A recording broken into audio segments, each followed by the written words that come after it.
남자라면 다 알고 있는 그거. 필수적이지만 자칫하다가 빠져들어서 기빨리고 힘딸리게 만드는 바로 야동. 일본 야동의 역사는 태평양 전쟁이 끝난 무렵부터 시작한다.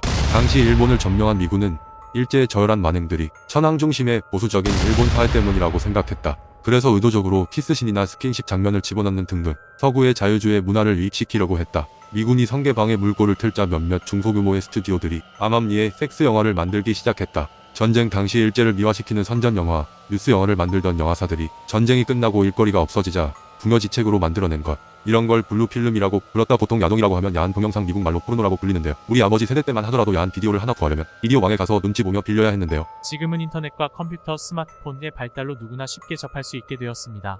그래서 야동을 어린 나이 때부터 쉽게 볼 수 있게 되면서 젊은 층 남자에게 엄청난 자극을 불러일으키는 매스미디어가 되었는데요. 문제는 워낙 자극적이고 가리는 거 다 보여주는 야동이라 시각적 자극이 상상을 초월하게 됩니다.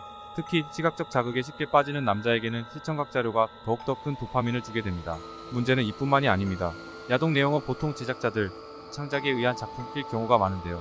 그런데 어릴 적부터 자주 야동을 접하다가 보면 이게 진짜인지 허구인지 헷갈릴 때가 많습니다. 물론 에이 설마 저걸 진짜로 믿는 사람이 어딨어? 하지만 가끔 진짜로 믿는 사람도 있긴 합니다. 아무튼 야동은 그 장점과 단점이 있는데요. 장점으로는 성교육 창고 보조제가 되거나 성적 갈증을 혼자서 해결할 수 있게 도움을 준다는 점입니다. 그런데 문제는 장점보다 단점이 너무 많다는 점입니다. 그 중에 가장 큰 단점은 잦은 야동 시청, 자위로 인한 중독입니다. 이 중독은 사실 젊은 남자에게는 너무너무 치명적인 자극을 주기에 매일마다 야동을 보는 사람들도 많습니다. 보기만 한다고 끝이 아니죠. 자위로 인한 1번의 발사로 인해서 남자에게서 꼭 필요한 정력이 소모되고 사라진다는 큰 단점이 있습니다. 외국에서는 사정을 쉽게 생각하지만 동양에서는 사실 남자에게 있어서 정력은 단순한 개념이 아닙니다. 정력은 매우 귀하고 중요한 에너지원으로 중요시되고 있습니다. 알고 계셨나요? 즉 한 번의 발사만 해도 엄청난 정력이 소모되는데요. 만약 이것을 매일마다 발사하게 된다면 그 남자의 모든 정력은 고갈되고 나중에는 아무것도 할 수 있는 기력이 없게 됩니다. 이로 인해서 학업 부진, 운동 부족, 동기 부족, 활동 부족, 연애 부족 등등 점점 미이라처럼 말라가는 힘없는 남자가 되기 마련이죠. 이 상태를 극복하려면 결국 야동과 자위를 줄여야 되는데 문제는 한번 야동 중독에 걸리게 되면 빠져나오기가 정말 힘들다는 사실입니다. 왜냐하면 야동 시청과 사정은 매우 큰 도파민 분출과 마치 마약을 하는 것만큼 큰 카타르시스를 주기 때문입니다. 그래서 더더더 자극적인 영상을 찾고 힘들고 지치고 우울할 때마다 나에게 주는 보상처럼 야동을 시청하게 됩니다. 그래서 야동 중독을 극복하기 힘듭니다. 보통 금달 카페나 무조건 참기 등으로 이를 극복하려는 남자들도 많습니다. 정말 멋진 남자들입니다.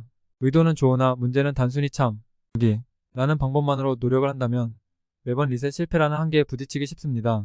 왜일까요? 왜 매번 금달을 하다가 폭발하듯 야동을 더 시청하고 횟수가 더 많아지게 되는 걸까요? 이를 좀 더 쉽게 설명하기 위해서는 다이어트와 폭식을 떠올려 보면 쉽습니다. 다이어트를 먹는 것을 참는 방법으로만 꾹꾹 눌러 참는다면 언젠가 밤에 폭발하듯 야식을 시키고 와구와구 먹고 더 찌는 일이 발생합니다. 참아서는 안 됩니다. 참는 게 능사가 아닙니다. 이는 마치 맛있는 음식을 눈앞에 두고 매일 먹지 말고 참으라는 것과 같습니다. 핵심은 야동 자체에 없습니다. 반대로 생각해야 합니다. 나는 왜 매일 매번 야동을 봐야만 하는지 이유를 찾아내야 합니다. 야동 보는데 뭔 놈의 이유가 필요해? 라고 생각할지도 모릅니다. 하지만 세상에는 1년에 한두 번 혹은 10번 이하로 가끔 보는 남자들도 부지기수로 많습니다. 그런 사람들도 꽤 많습니다. 그런데 왜 나만 유독 이렇게 중독이라고 할 만큼 자주 많이 보는 걸까요?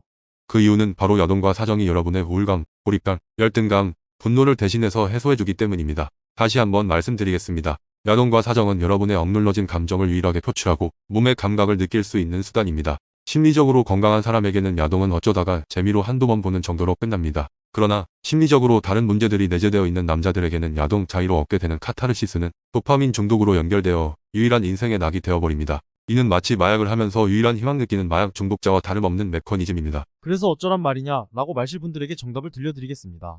한 달에 8회 이상, 28회 이하로 잦은 중독이 있는 분들에게는 아래 링크에 연결된 전자책을 읽어보시기를 추천드립니다. 전자책은 유료로 구매하실 수도 있고 돈이 없는 분을 위해 혹은 리스크를 피하실 분을 위해 무료로 받을 수 있는 방법도 있습니다. 전자책 내용을 간단히 요약해드리겠습니다. 6개월 내에 야동 시청 횟수 70% 이상 줄일 수 있는 비법이 적혀 있습니다. 유료로 구매 후 효과가 1도 없다면 무조건 환불해드립니다. 무조건 금달하고 참기만 하다가 하루가 멀다 하고 실패하시고 폭달하는 형님들에게는 새로운 솔루션이 될 것입니다. 그 밖에 자세한 내용은 홈페이지를 참고하시면 되겠습니다. 전자책 내용을 조금 알려드리자면 트라우마 치유로 야동 중독에서 완전히 벗어나는 방법이 적혀 있습니다. 참지 않아도 되고 자연스럽게 치유되는 획기적인 방법입니다. 저 자신도 그렇고 수강생들도 대부분 효과가 검증되었습니다. 야동 따위의 시간, 정력, 에너지, 청춘을 날리지 않고 더더더 멋진 남자로 변화하셨으면 좋겠습니다. 지금까지 에고이스트였습니다.